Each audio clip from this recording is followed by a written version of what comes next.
Welcome to UrbanEx Real Talk Fitness Radio, where we challenge the fitness between your ears. I'm your host, Tiaja. Every day now, we hear rumors and speculation regarding the reopening of American society. There is even a governmental task force that has laid out a detailed plan and phases relative to reopening society, while still being ever mindful of social distancing and large group gathering. Well, according to many experts, the arc of the virus has indeed peaked and is now in its predictable trajectory of decline. Yet, as many consider what life will be like after society reopens, one thing most haven't given much thought to, and that is what life was like before COVID-19. Before COVID-19, America was a divided nation, bitterly divided by political ideologies, by race, by ethnicity, gender, class, and religion. But this episode is not about pointing to those obvious differences, the numerous issues that separate us, but rather, I hope to speak directly to those things we all share in common, which have the proven potential to unite us. Traditionally, I don't like watching a lot of TV, especially since there are no longer any major sporting events to view, though many networks are making up for that with virtual games as well as memorable championship runs from various sports.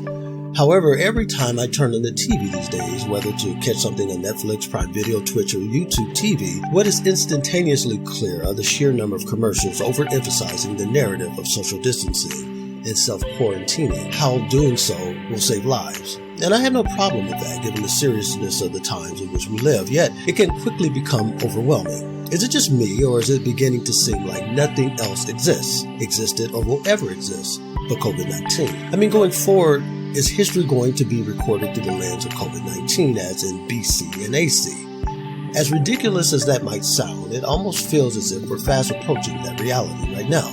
But back to my initial premise. What will society look like after it reopens? Sure, we'll still practice 6 feet of separation, hand washing, masks, and small groups if that. But my question is, will society reopen to the same closed minds and petty differences, or will the reopening be a renewed sense of accountability to each other? Now, I don't know the answer to that, and neither do you, but I can make a few predictions for what I'm observing. There appears to be more families doing things together, whether walking the dog, bike riding, picnicking, and that's a good thing. Who knows how many young people have reconnected with their families and thus have in essence been talked off the ledge, so to speak. Wouldn't it be nice and interesting, if not instructive, to know the incidence of teenage suicide after this is over? I say that only because I think it would be remarkable if all this isolation saved lives in another way as well. That young people in particular who felt bullied or unloved were now surrounded by nuclear and extended family members that not only had the time to spend with them, but now took the time to demonstrate their love for them. I would love to imagine the reopening of our hearts towards one another during this crisis. For example, the elderly, many of whom live in abject isolation and loneliness, were now reconnecting with their families virtually or in person. I would love to see the reopening of our faith in one another rather than the distrust I currently see that seems to mount every day.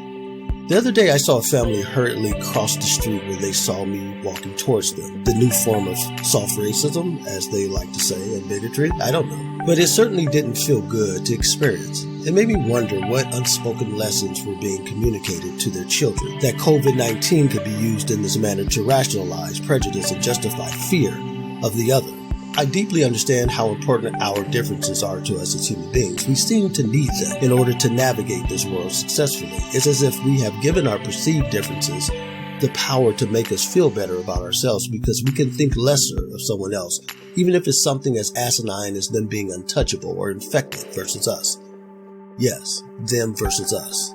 Always them versus us. I would love to believe that all this talk about being on one team and fighting the same enemy has the potential to bring out the very best in us, to bring out our inner heroes and teach us the often overlooked lesson of self-sacrifice.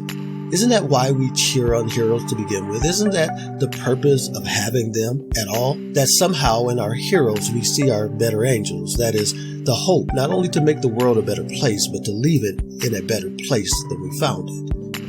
Health is not the absence of disease, and Americans are some of the least healthy people on the planet. Not because America doesn't have a superior healthcare system, because in many respects, it does. America as a nation may indeed be exceptional at many things, particularly fixing things that are broken, but not necessarily people. People are broken for many reasons, and none can be fixed by a government. What truly makes America or any nation exceptional is how it treats its people and how they in turn treat one another. Thus, a true democracy is not about people running a government, but rather people willing to govern themselves. How do you treat yourself and your neighbor? Not the person next door per se, but that person or group for that matter you may consider in your heart of hearts infected.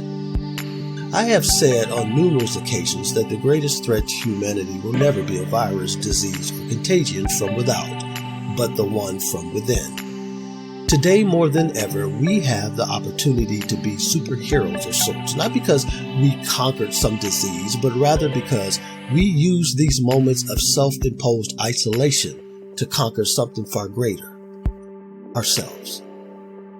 Dear friends, I wish above all things that you prosper just as your soul prospers. You've been listening to UrbanEx Real Talk Fitness Radio with your host Tiaja. Until next week, as always, walk in health and peace.